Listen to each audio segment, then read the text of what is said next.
There's a paradigm out there. We'll talk about paradigms in a second, called the 10x return paradigm, or the standard way to invest in startups.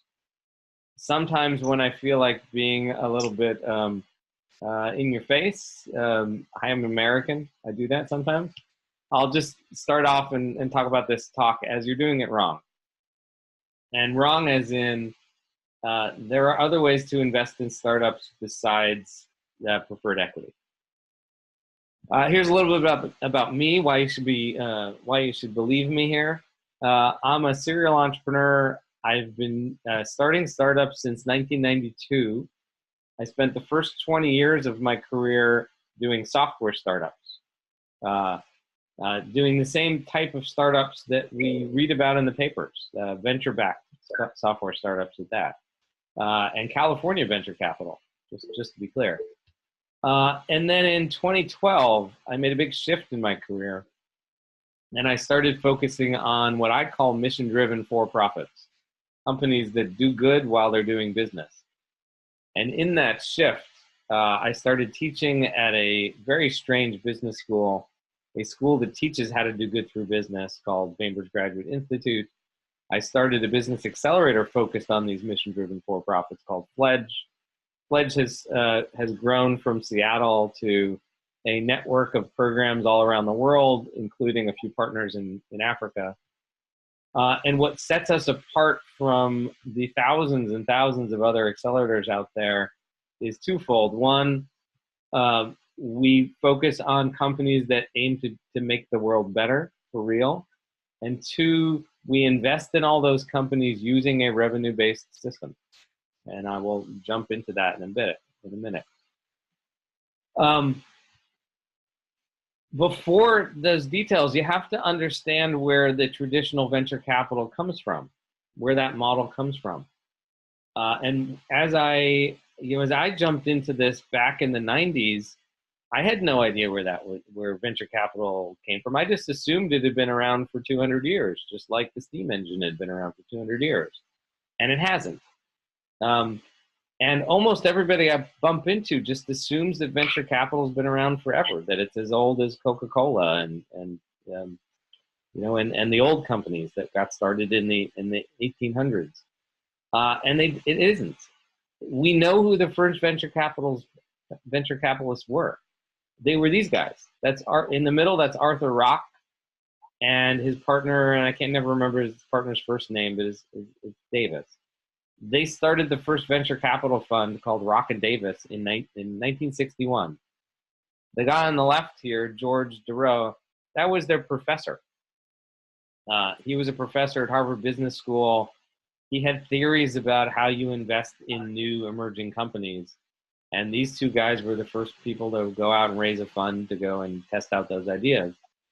And when we say venture capital fund in 1960s, we're not talking about $1 billion fund or $100 million fund. We're talking about just a few $1 million. Today, we would call that a seed fund. It would be barely bigger than an angel fund or an angel group would invest in here in the 90s in the States. They made this up. And so just to do some comparisons, it's about the same age as Kenya, is an independent country. And most of sub-Saharan Africa, right? Freedom came in the 60s, and so did venture capital.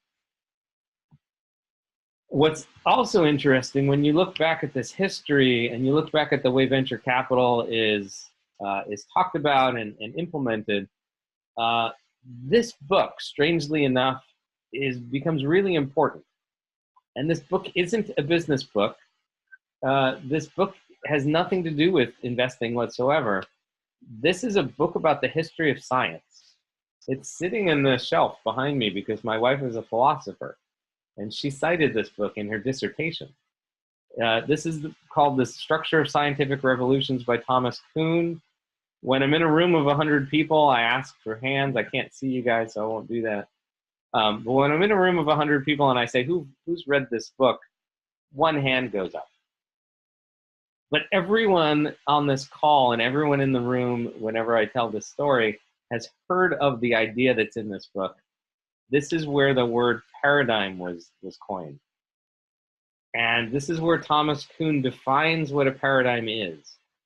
And in short, the quick version, so you don't have to read the book, a paradigm is a set of beliefs so that when you get evidence that counters those beliefs, you ignore it.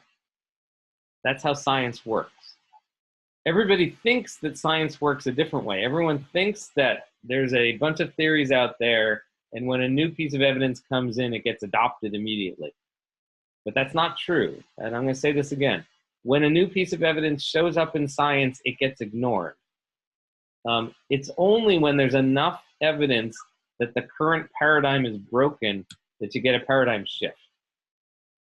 And so I bring this up because we are stuck in a paradigm in investing, right? Ever since 1961, the answer to investing in startups has been preferred equity, that we buy a percentage of the company and we own it until someone else buys us out for a higher price.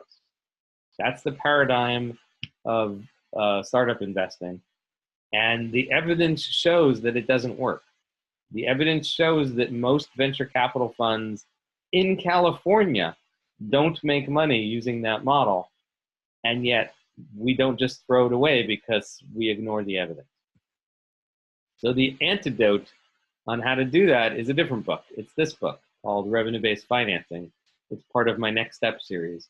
And I will, in the next half an hour or so, walk you through most of the details in the book, but not everything. If you want the rest of the details, go on Amazon, buy a Kindle copy. All right, and before we jump in there, I need to show you some statistics and some evidence. And we have great statistics on startups in the United States. We are really good at measuring that market. We know for a fact that there are more than 500,000 new companies per year, each year in the United States. Last number I saw was actually $560,000, but I rounded down because some of those are not operational companies. So about 500,000 operational companies. Of those, only 4,115 were funded by venture capitalists in 2016. And that number is accurate within plus or minus 5. We have great statistics on that. Every single one of those companies got an investment from a venture capitalist expecting that it would return a large multiple back to them. That it would be, pretty much all of those are expected to be unicorns. And the same thing, if you don't know unicorn, that's a company that's worth $1 billion in market cap. And the same was true the year before when about 4,000 companies got an investment. It was true the year before that, the year before that. It's been true for 10 years. There's been a consistent stream of about 4,000 investments from venture capitalists into new companies per year. And so over 10 years, they all expected these to be big hits, but we know for a fact that only 726 had an exit in 2016 that was worthy of being called an exit. We don't count the zeros. We don't count the ones as exits. Positive exit was 726 out of 4,000 made years before. So those statistics, if you take percentages of this 500,000 companies, less than 1% of all new companies got venture capital funding. And barely 1 in 10 of those companies had an exit that was worth touting. And yet, whenever we talk about investing in startups, we talk about it in this form that only worked 1/10 of 1% of the time. So there's clearly some disconnect here, that we're investing using the wrong tools for all these companies. And in fact, if you sat down with a venture capitalist and you asked them, well, why didn't you invest in any of these other 492,000 companies? They would say that those companies are unfundable. In fact, some of the venture capitalists would say those companies are not even startups, that the word startup should only be used for that 1/10 of 1% of companies that are worthy of the title. I do not believe that either. All right, and to set some stage here, when we're talking about funding startups, I'm talking about the valley of death. I'm talking about the moment of time of startups when they need the first outside money. So not the friends and family money, not the money they're bringing from their own pockets, but the first money from you guys, the first money from the seed capital funds, In Africa, this would be the stage when the grants would show up, the money to get the company started. And the expectation in the current paradigm, the broken paradigm, is that the value of the company today is 1/10 or less than the value of the company when there's an exit. That there's at least a 10x growth between now and then. And then used to be 5 or 6 years. That length of time keeps growing. But then today here in the States would be more like 7, 8, 9, 10 years. And you can see this. Facebook was 10 years old when they went public. Uber is about 10 years old, about to go public. Many of the companies that got acquired are 7, 8, 9, 10 years old now. All right, and you can break in and ask me questions at any time. And I can't see the chat window. You can type in the chat window and Jason will tell me. But to continue on, so where's the number 10x come from? Like, who made up the 10x? And I don't know. I wasn't alive in '61 when Rock and Davis did their fund. I wasn't around until I wasn't in this market until the early '90s to get in, and by that time, it was old enough that nobody knew the answer. But we can derive where the answer comes from. So if you look at a successful venture capital or angel portfolio, and they come out the same, we've seen research that successful angels make the same return as successful venture capitalists. A successful portfolio will look like this. You'll make 10, 20, 30, 40, 50 investments, but for every 10 you make, 1 time out of 10 you'll be right. Right? And again, this is only the successful portfolios. The unsuccessful portfolios, you won't get 1 out of 10 right. None out of 10 will be right, and you'll lose money. So in a successful portfolio, 1 out of 10 times you're right, and there's a 10x or better. Ideally, right, you hit Facebook and it was 1,000x, or Amazon and it was 2,000x. But most of the time it's 8, 9, 10, 12, 15, 20x. That's your home run. And these terms are baseball for some reason. And so you got 1 out of 10 that did in fact hit that 10x return. 2 of them were okay. 5 times your money in this paradigm is only considered okay. It's not considered good or great. It's just acceptable. 3 times out of 10, you get just your capital back. You know, maybe it's 0.8, maybe it's 1.1, but it's usually exactly 1. And it's usually exactly 1 because of the liquidation preference that protects that 1x. And 4 times out of 10, it's nothing. You get 0 back. And so if you take the weighted average of this return, you get 2.3x, which is nowhere near 10x. Right? The 10x is the means to get the 2.3. Right? So actually, if you step back and you look at this, it's actually 3 winners and 7 losers. Because those 1x returns come 3, 4, 5 years later. So why on earth would you put your money at risk, get it back 3 years later with no interest? If you wanted to do that, you should have left it in the bank. So that's a loss. And if you, again, stare at this a bit, you go, oh, well, if I got 10x on 1, then I got my capital back. Right? Then I'm even. Right? 10% of 10x is 1. And so it's really those 5x's that gave you the return, the doubled return. So if they're 6, you get 2.5. If they're 7, you get 2.7. If they're 8 or 9, you get a 3x return. But that's what a successful venture capital or angel fund looks like. So in reality, the goal isn't 10x. 10x is, again, the tool to get to 2.5x. The actual goal of investing in startups is to double your money, somewhere between 2 and 3 times your money you should just think of it as 10 years. These things generally take about 10 years. And that's not really the ultimate goal. That's, again, the means, because what you're really doing is trying to get an internal rate of return that beats, in the case of America, the S&P 500. In the case of Kenya, your benchmark's a lot higher. You got to beat the government bond rate. You got to kind of double the government bond rate. So you may actually need to make a 3x in order to, merit the risk you're taking versus just buying some government bonds or just buying a piece of real estate. Here in the States, the S&P 500 long-term average is 8 or 9%. So if we can double that and get to 15%, that's great. And so our goal is really a 15% return, which requires a 2.5x cash-on-cash return in 10 years. And that then requires 1 10x. Okay, does that make sense? Yep. Yep. All right, so we're told there's only 2 ways to invest in startups. One that doesn't work, called debt. So in debt, in these diagrams here, the green bar is the capital you give to the company. The gray bar is their revenues. And the orange bars are the money they promise back to you. So it's not quite to scale here, but you give them some money, and they promise to make you a bunch of equal payments for a certain amount of time. And the problem with debt, with startups, is that they can't afford the first bunch of payments.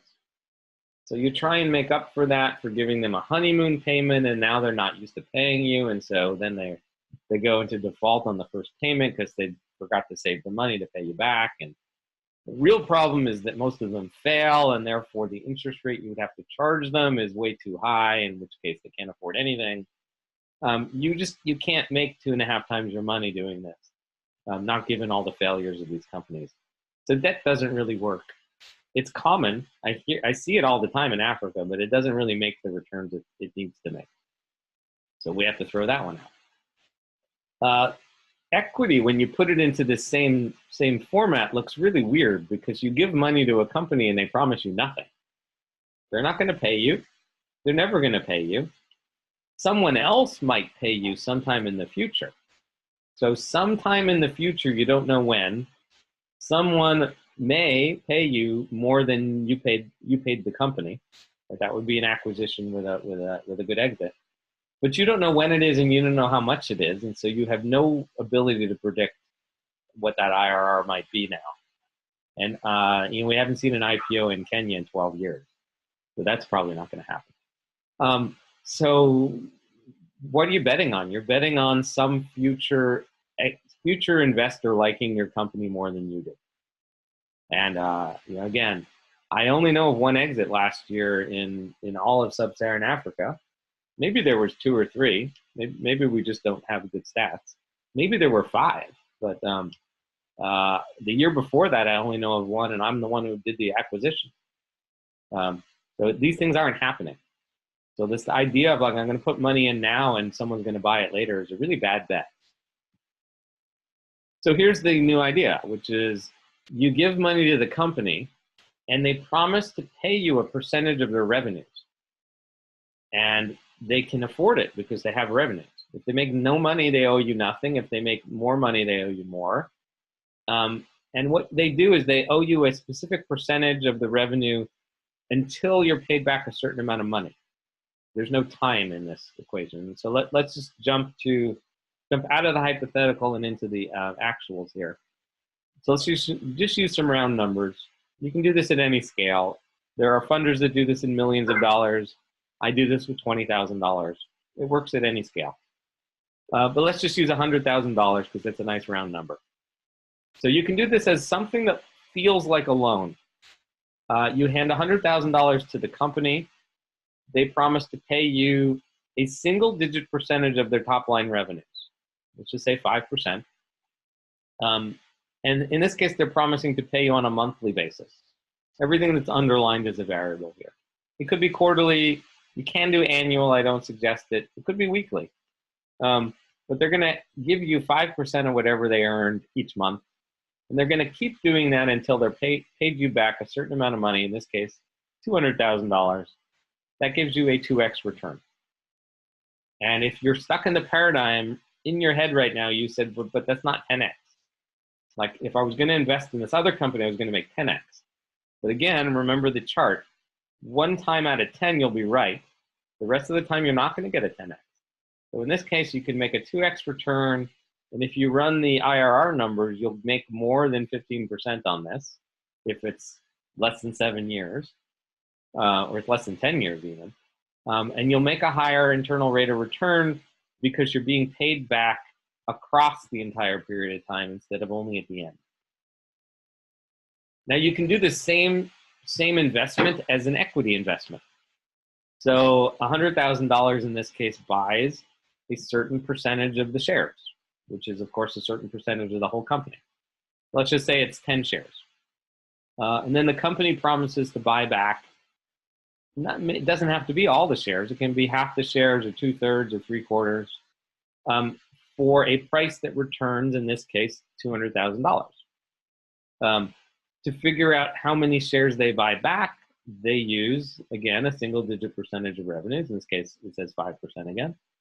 I tend to do these quarterly because that's less paperwork. It's 4 times a year instead of 12, so I don't have to deal with as much paperwork. And if you look at the numbers here, you put in $100,000, you got $200,000 back. That's a 2x return. But the plus sign is there because they've only purchased half the shares back. So you, in fact, made a 2x return on half your investment. The other half is dangling out there, and you could make more on the other half. And I'll explain that in a minute, too. So when you put one of these investments together, there's really only 2 variables you have to worry about. You determine whether you want to do debt or equity. Most of the time that's, which one you like better. In the US, we get taxed at a lower rate for equity, so I tend to do equity. But it's really just a preference. There's nothing pressing on debt or equity. You pick some other, we'll stick on the right column here. One other reason I like the equity is it has potential more upside. You can set the rules. Do they have to pay you back? Do they get to choose to pay you back? Do you get to choose whether you get paid back? It doesn't have to be mandatory, but it often is, or it often is papered as mandatory, but in real life you can defer it. And then everything else that you've ever learned about startup investing in terms of board seats and liquidation preferences and right of first refusal and all the other preferences, they're all totally fair game in here. You can toss those in as well. But once you figured out that part in terms of like what your core term sheet is, on the revenue-based piece, you're really only playing with 2 variables. What percentage of revenues are you going to take from the company? And the norm is a single-digit percentage, so it's usually 2, 3, 4, 5, 6, or 7%. And what is the total return you want, cash on cash? And the typical amount is 2 or 3x for an early-stage company. And I need to update the slide. It's more like 1.5 to 2x for a growth-stage company. And again, I'll show you in a second here. I'll show you in the second how that turns into an IRR.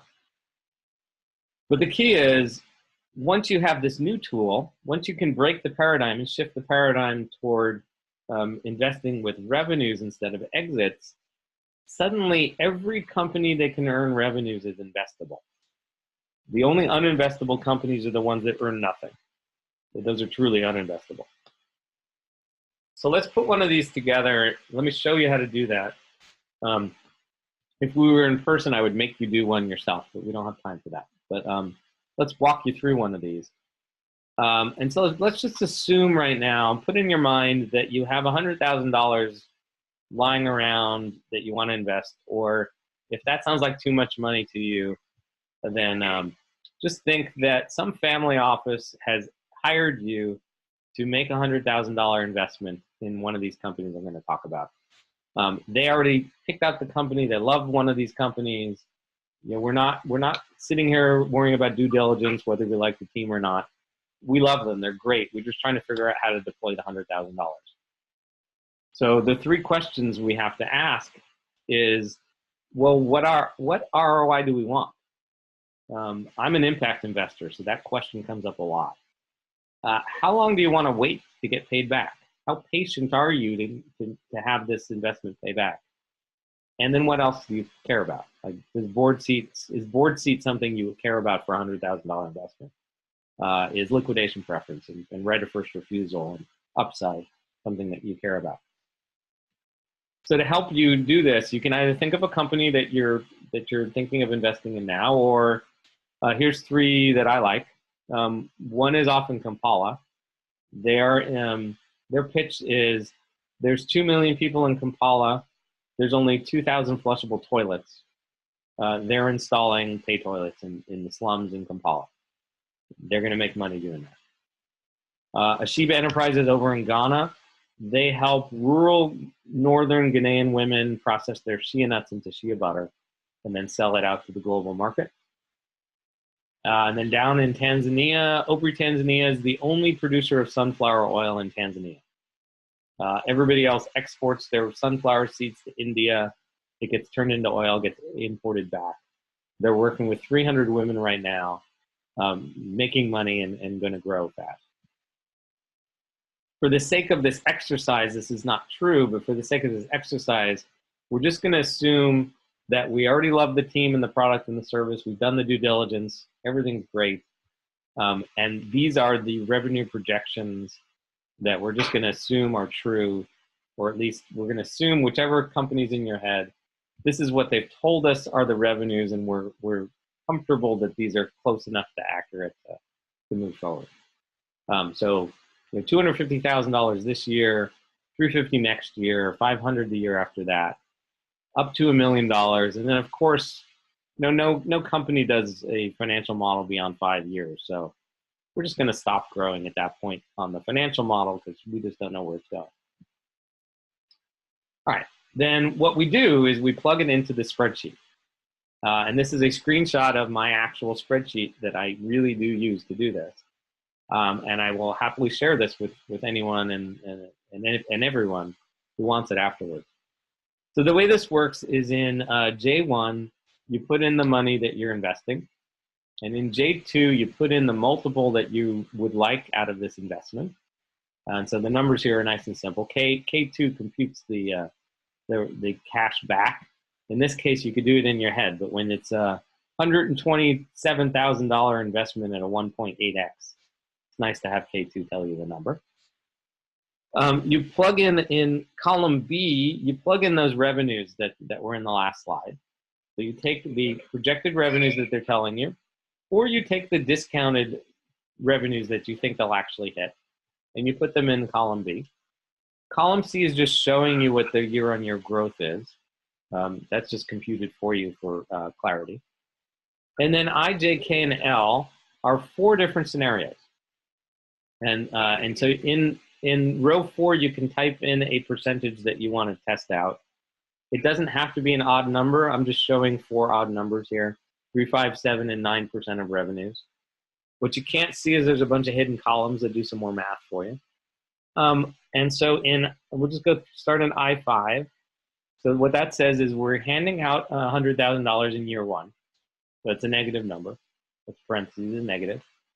And then in I6, that is 3% of the $250,000 of revenue in year 1. So, right, they can't share you any revenues until they've earned it. This is a simplified annual budget here. Normally it would be in quarters or in months, so it's going to underestimate the IRR a bit, but it makes it easier to run through, and it makes it so you can see it on one page. So 7,500 is 3% of 250, 10,500 is 3% of 350, 15,000 is 3% of 500, and so forth. And it shows you that if you took 3% of the revenue of this revenue stream, that after 10 years, you wouldn't actually get to your 200,000. You would only get to $193,000. Your IRR would still be not bad. It'd still be 12%. And you would have a 1.9x return. And presumably, they would keep paying you into year 11 to get the rest. But if you're impatient, you might say, I don't want to wait 11 years to get paid back. So you would move over a column and say, let's try again. So column J, that's the 5% scenario. If they share 5% of their revenues, well, then in year 8, you're done being paid back, right? And so you can see, in fact, that in year 8, you got a smaller number than in year 7 because it stopped paying you back at $200,000. And so that's an 8-year plan to get you twice your money back.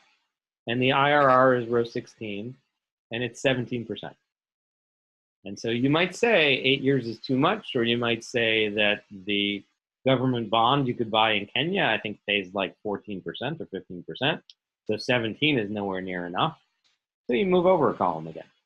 And so we get to the 7% column, which pays back in 7 years, earns 21%, or the 9% column, which is starting to get a bit expensive for the entrepreneur, which pays back in 6 years, is 24%. And so when you run through this, you might say in your brain, and everybody's different, well, 6, 7 years sounds good. 24 sounds too high. Let's try 6%. And so you may go to L4 and change that number to 8%, let's say, and get a new scenario.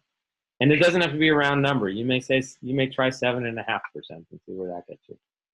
But in about 5 minutes of playing around with the spreadsheet, you will have a percentage of revenue, or you might change the multiple. In fact, you might say, 24% is too much.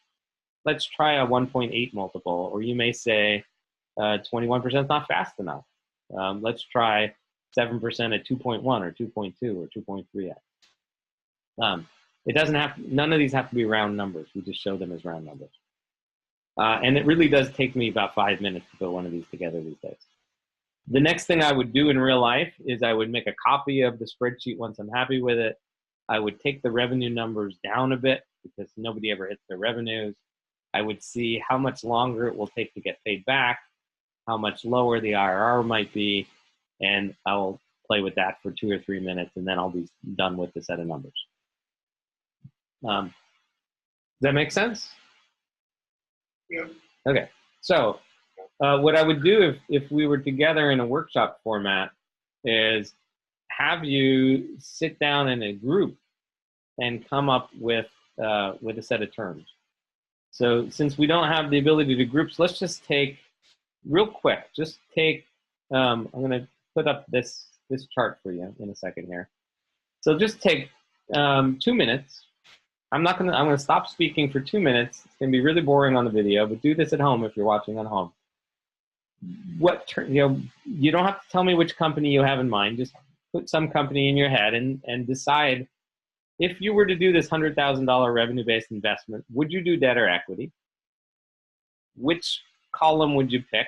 Or would you pick one in between? Would you pick 4, 6, or 8%, right? Or 3 or 5 or 7 or 9? What multiple do you think you would need on whatever investment you have in mind? And what other things do you want? What other preferences? Do you want a board seat? You need approvals. Should there be a honeymoon? Should they pay you immediately? If it's equity, are they buying back half or 2/3? And then we'll have you guys report out and share what you came up with. And as you share, I'll give you comments on why I think that the terms you came up with are good or bad, and why. And then I'll answer questions. Okay? So 2 minutes starting now. Sure. I think just looking at it, it's a bit. I'd probably go for debt, and I'd say debt, just given our context, just the simplicity. If you were to look at revenue-based equity, you're talking about share repurchases and the like. I think that's just a little bit more complicated to sort of have executed in this context. Okay. So that's why revenue-based debt. In terms of the percentage of revenue, given the returns on government securities of about 9%, 9-10%, I think for taking risk on a startup or equity risk effectively on a business, I'll probably be looking at about a 7% of revenue, which then heading towards also, I say, a 2x return. Okay. Preferences, I think, would just depend really, but nothing really comes to mind immediately. Okay. So that all sounds, so the idea that debt is simpler sounds totally reasonable to me in your market. Especially if you go to Tanzania, every time we change the cap table, we have to register with the state. One of the only 2 countries in the world I've found like that. But in Kenya, you don't. In Kenya, it's pretty easy to do equity. But the idea of make it look like a loan is a good idea. In terms of 7%, so 7% starts to be in the range of expensive. But it's fine as long as their net margins are more than 15. So I didn't go into some of the other details here. I like to do that with in this stage of the workshop, talking about specifics. So one other thing to look at when you're picking out the percentages is what is their net margin? And so if it's a really early stage company, the net margins might be negative. Well, what will be the net margins at scale? Because we're talking about 7% in this particular flow here. That's 7 years. They better be profitable within 7 years. And so if their margins are 7%, you're taking all their profits. That doesn't make sense. If the margins are 10%, you're taking 70% of their profits. That doesn't make sense. But if they've got 15 or 20% net margins, you're taking about half, and that works out okay. 40 or 50% is fine. That's not going to kill the company doing that. Yeah. Okay. Anybody? Jason, pick someone else. Maybe I'll go myself. Okay. So I like the equity one because, for instance, not only do you get back a bit of the return, but also you get to participate in the upside. If there's how do you call it? Someone comes and buys it at a higher valuation. There's an increase in valuation, so you also get to participate in the upside of that. And the percentage of revenue, I was looking at it from I don't know if it's too early if it's the correct way to look at it, but I was looking at it from the EBITDA side of it. I don't want to take too much of what will remain at the EBITDA level, because then that will really impact on their ability to meet the operational cost and things like that. And then from a return point of view, I was looking at 3x. 3x returns, more or less, it's not too small, it's not too big. It's an average what you might expect at angel level. And then because of the equity part of it, then I get to, say, participate in opting to take a board seat. Yep. So that is and it's to strategically influence the direction the company is making, etc. Yeah, okay. So the two comments there is, one, just in general, no matter how you're investing, is $100,000 sufficient capital to require a board seat? That changes depending on where you are in the world. Here in the States, that would be just way too small. But in Africa, that's a reasonable thing to ask for. The 3x. So let me point about the 3x. My investments actually target 3x, even though I haven't shown you the pledge terms. But we do cash in a 2x return on half our shares. And then what we have is a put option on the other half of the shares. So the way our stock purchase agreement reads, it says we're buying a bunch of shares. The company then is obliged to buy back half of those shares we use 4% of future revenues at a price that returns twice the original capital back. And then starting in year 5, we can ask for them to buy back the other half of the shares at a price whatever price they're worth then. So we don't value the other half of the shares. What we do is we hope that the value of the company has at least doubled between the time we invested and the time we want them to buy back. And if it's doubled, well, then half of our investment doubled is 1x again, and we get to 3x. So we kind of hide the 3x valuation in this structure.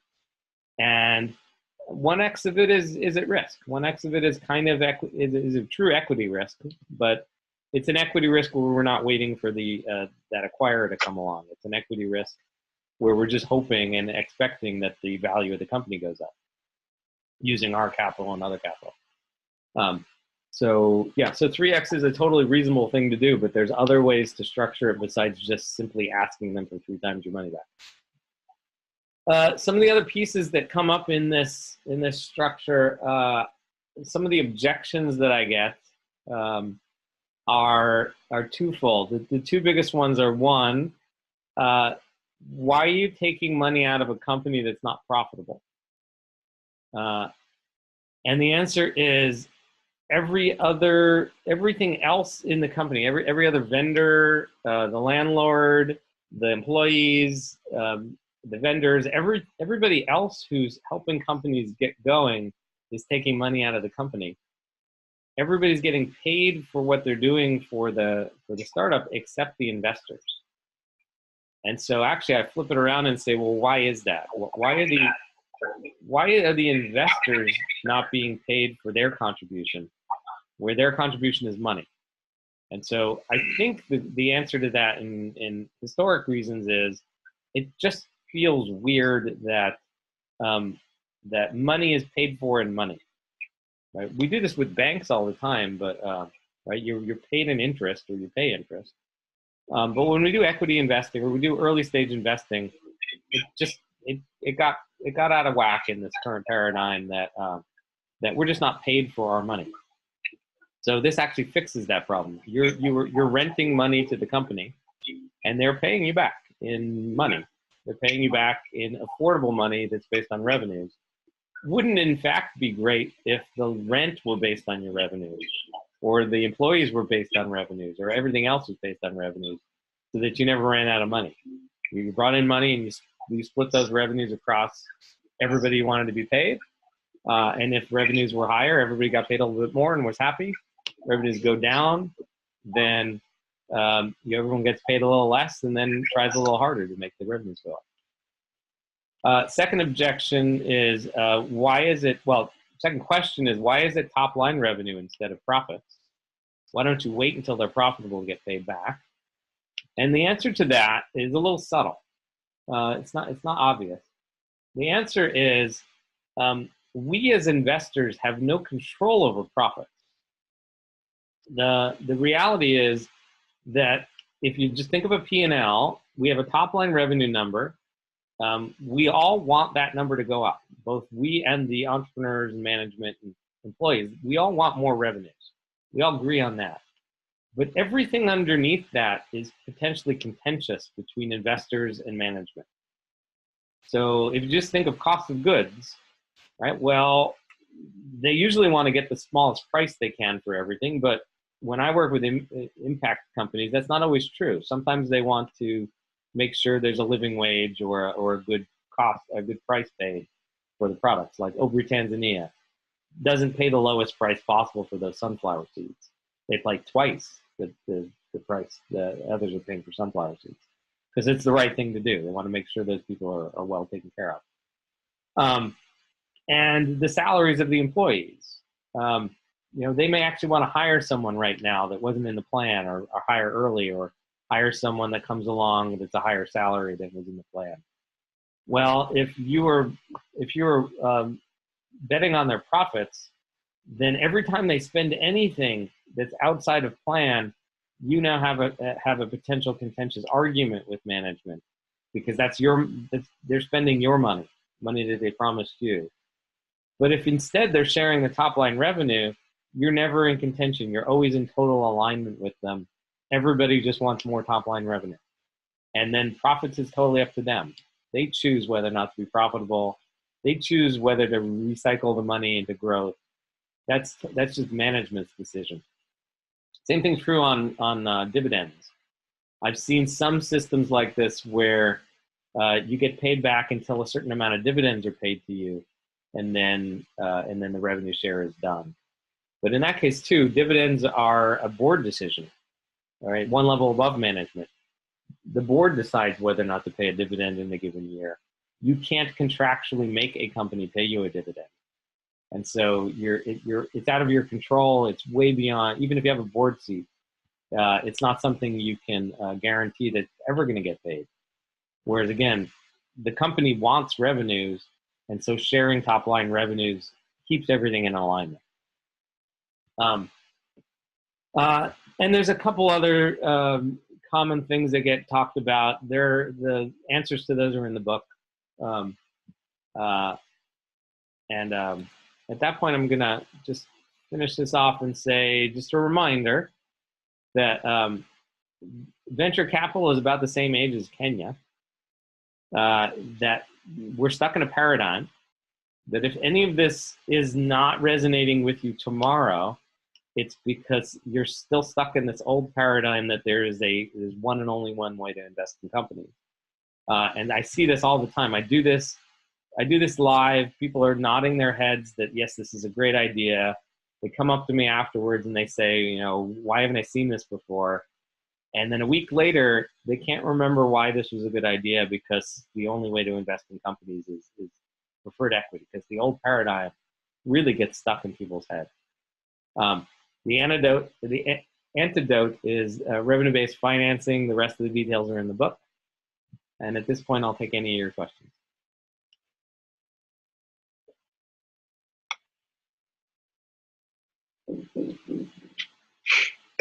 Looney. Yeah. And I think there's a question from Kezia. Can you see the chat box? I can't see the chat box. I got two share screens up here. You're going to have to read it to me. Maybe you can ask Looney directly. Looney, I was asking, how do you ensure that the founders do not understate their revenues? One of the preferences I have in my terms is the right to see their books at any time. So information rights, the rights to look in their books at any time, and they have to send me quarterly financials and audited annual financials. That's step one. Step two is a different way to fix dealing with startups, which is that I run an accelerator, and therefore they're not just showing up at our desk and or like an angel group, and we're not just watching them pitch and doing a little due diligence and handing them money. We are investing in companies that we then invite to come to one of our cities for 2 months. So we know these people and set up a relationship with them. So we believe them when they report their numbers. So yeah, there's a risk if you do just a standard over-the-counter investment, but you can mitigate that risk with audited financial. Okay. Okay. I have a question. Mm-hmm. How do you take into consideration time value of money? Because yes, strangely enough, yeah, and this is going to be way more important in countries where inflation is high. But in the United States, startup investors pay no attention to time value of money. So it typically takes 12 years for a venture capital fund to complete its journey from beginning to end. We call them 10-year funds. Sometimes they go 15 or 17 years. And no one ever talks about discounted cash flows. They just talk about cash-on-cash return. Part of that is that our inflation rate is about 2% per year. So over 10 years, that's about a 10% difference. But for historic reasons, it's just ignored. I have a question. Yes. Then how do follow-on investors feel about the revenue-based structure? Does it affect the attractiveness to follow-on investors? So I have done 80-something of these investments, and I think the count is up to 5 times we've had follow-on investors that objected to these terms. The rest of the time they did not. Those investors, in some cases, or in most cases, were just, I'd say, totally stuck in the paradigm with no, thinking that we were doing the wrong thing, that we were the fools for aiming for 2x or 3x, when this was clearly a 10x investment. And in one case, we simply sold them our share. In the rest of the cases, we simply said, okay, we don't want to block the next investment, so we will convert to your terms. In no cases did an investor ever walk away because we were in the way. Part of that is that we make small investments and are willing to be flexible. And in a lot of cases, in a lot of these companies, they got equity investments after us, and those investors didn't care. In fact, some of them thought we were fools because we were just getting a 2x, and they were in it for the big 10x, and we were undiluting them. Right? The more that the company buys us out, the higher percentage those investors own. So they thought that was a great deal. Okay. And I don't have time to go into how you stack these on top of each other if you do one revenue-based deal after another. But there are ways to do that. Sorry, go ahead. Go ahead, Lamesh. After you, Jabez. All right. So, with regard to things from the entrepreneur side, how willing have they been to adapting this new model? Yeah, so I was worried about that. I've been doing this for 7 years. I still remember being nervous the very first time I sent out seven of these deals to 7 entrepreneurs, and we had 7 sets of feedback come back from 7 different lawyers, and nobody made any comments on the revenue-based part. There's a blog post I've done called, back then we were doing 4x returns at that. There's a blog post I wrote called a 60% discount on capital. So when I have an entrepreneur who doesn't quite get this, I walk them through what capital costs them. And so in the current paradigm, in the 10x paradigm, what they don't notice is that every dollar they take from a venture capitalist costs them $10 if they in fact do the 10x return to the investors, right? So if they take $100,000 from a VC and there's a 10x return, that means $1 million went back to the VC, which means every dollar costs them $10 of capital. And in the system where I think it was Jason, I think you're the one who said 3x. So that will cost them $3. So that's a 70% discount over VC capital. And in my terms, if I'm asking for 2x, the first person said 2x, that's an 80% discount. So the smaller the multiple, the cheaper the capital. So once I get the entrepreneur in the room and tell them that, then the only objection they'll have left is, but I need the money to run the company. And I'll go, yeah. So you just have to raise a little bit more. But the money you raise is cheaper.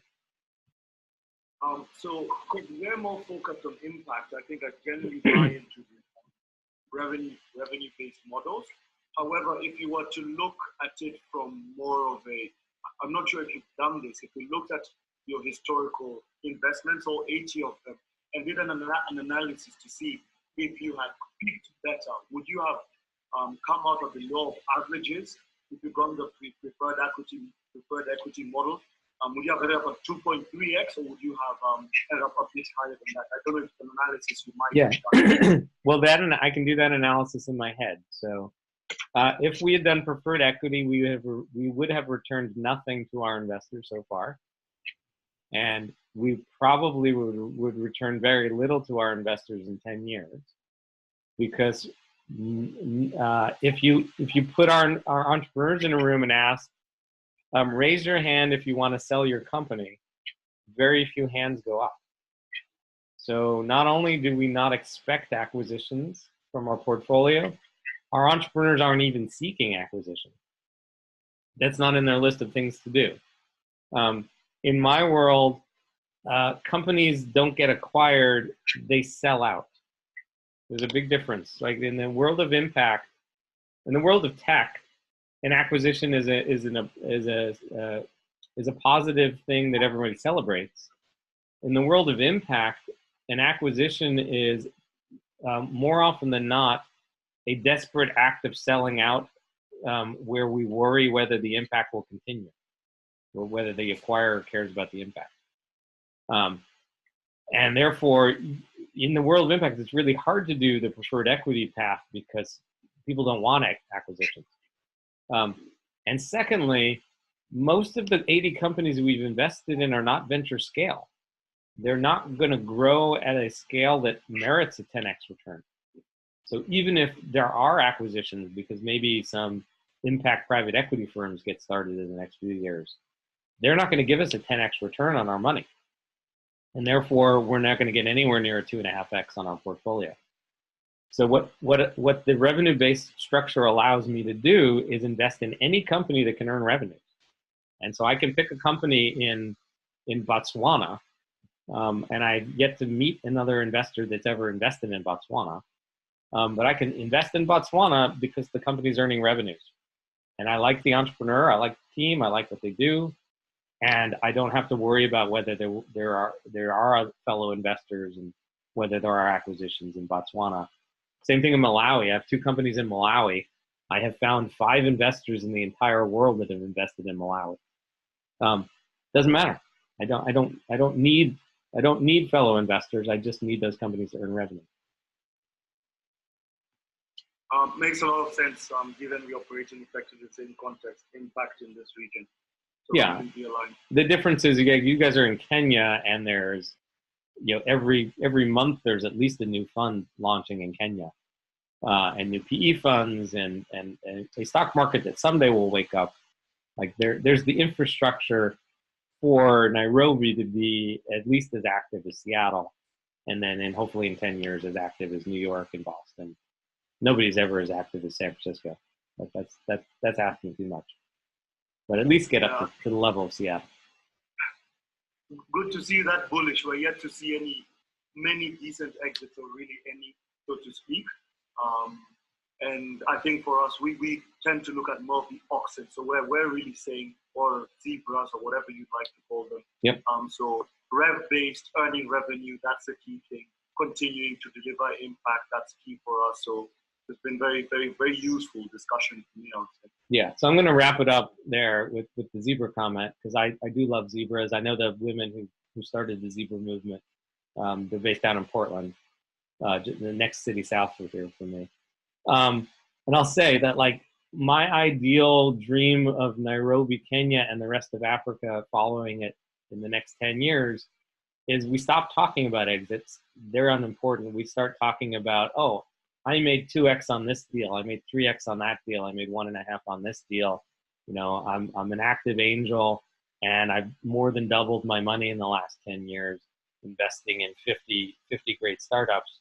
And oh my God, they're all still running, right? The consolidation doesn't actually help much either.